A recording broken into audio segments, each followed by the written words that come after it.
হাইকোর্টের নির্দেশ থাকা সত্ত্বেও ফের পঞ্চায়েত সমিতির সভাপতি গঠন প্রক্রিয়া স্থগিত হয়ে গেল মালদার কালিয়াচক ১ নম্বর ব্লকে।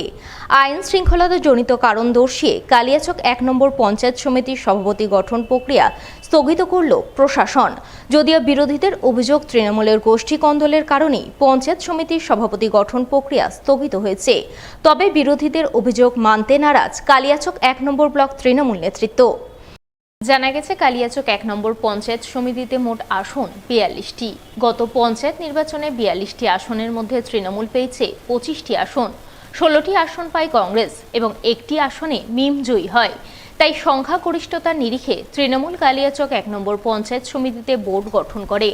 পঞ্চায়েত সমিতির সভাপতি নির্বাচিত হন তৃণমূলের তসলিমা খাতুন, যিনি গত লোকসভা নির্বাচনের ভোট গণনার দিন হঠাৎ করেই অসুস্থ হয়ে মারা যান। তিনি মারা যাওয়ার পর থেকে কালিয়াচক ১ নম্বর পঞ্চায়েত সমিতির সভাপতিহীন অবস্থায় রয়েছে। পঞ্চায়েত সমিতির সহসভাপতি আলিউল শেখ ভারপ্রাপ্ত সভাপতি হিসেবে দায়িত্ব পালন করেছেন, কিন্তু এর ফলে কালিয়াচক ১ নম্বর পঞ্চায়েত সমিতিতে উন্নয়নমূলক কাজ স্তব্ধ হয়ে রয়েছে বলে বিরোধীরা অভিযোগ আনে। তাই কংগ্রেসের পক্ষ থেকে দ্রুত সভাপতি নির্বাচন চেয়ে হাইকোর্ট মামলা করা হয়। হাইকোর্ট ২৯শে মে সভাপতি নির্বাচনের দিন জানিয়ে দেন।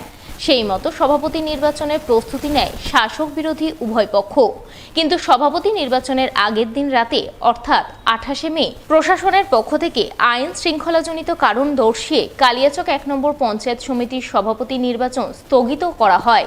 জানিয়ে একরাশ ক্ষোভ প্রকাশ করেন পঞ্চায়েত সমিতির কংগ্রেসের বিরোধী দলনেতা নাসিউল শেখ। তিনি অভিযোগ করে বলেন, তৃণমূলের গোষ্ঠী কন্দলের কারণে সভাপতি নির্বাচন স্থগিত করা হয়েছে।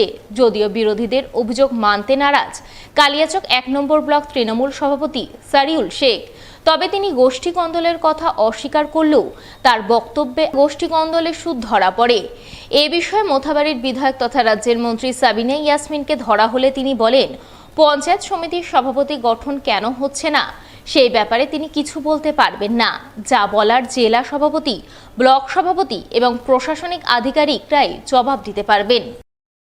এখানে পঞ্চায়েত সমিতির সিটে সভাপতি শূন্য, যেহেতু মারা গেছে ওনার সিটে আমরা সভাপতি বসাতে চাই। আমরা আজকে ১ বছর ধরে কিন্তু এটার পিছনে লড়ে যাচ্ছি যে সভাপতি বসানো হোক। কে বা কারা কিরকম ভাবে ডেটকে ক্যান্সেল করছে সেটা আমরা জানি না। কোর্টে আমরা যাই, কোর্ট থেকে সরাসরি লিখে দিয়েছে ২৯শে মে ২০২৫-এ সভাপতি যে কোনো কাজে হোক বসানো যায়।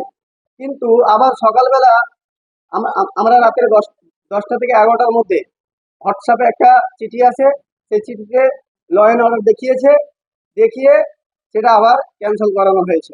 কিভাবে তারা করছে সেটা আমরা জানি না, কিন্তু এর পিছনে ষড়যন্ত্র রয়েছে।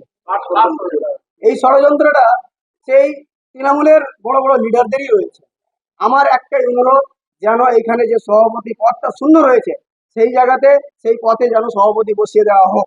এর আগে আমাদের একটা ডেট পড়েছিল গত ৩ এপ্রিল, তার মধ্যে সেই ডেটটা কারণবশত ওটা ক্যান্সেল হয়।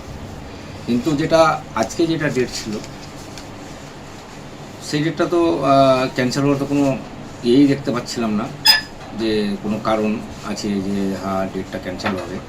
একটা অর্ডার এসছে, সেটাকে আমি দেখলাম।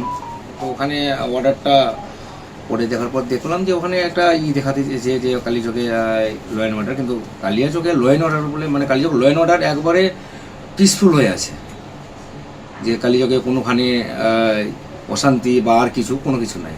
কালিয়াচক একবারে পিসফুলভাবে আগে চলছে, এখনও চলছে আর বর্তমানেও আছে। এটা তো আমরা এখন পর্যন্ত বুঝতেই পারছি না। দলের মধ্যে যেটা আছে যে এখানে মানে অনেকজনই অনেক রকম কথা বলছে, কিন্তু তার মধ্যে তো আমাদের কালিয়াচকে মানে থাকলো গ্রুপিংয়ের ম্যাটারটা একটু কালিয়াচকে নেই, কালিয়া ১ নম্বর ব্লকে নেই। এবার বাইরে থেকে যদি কেউ গ্রুপিং করে ষড়যন্ত্র করে, সেটাই কিন্তু আমরা বরদাস্ত করবো না।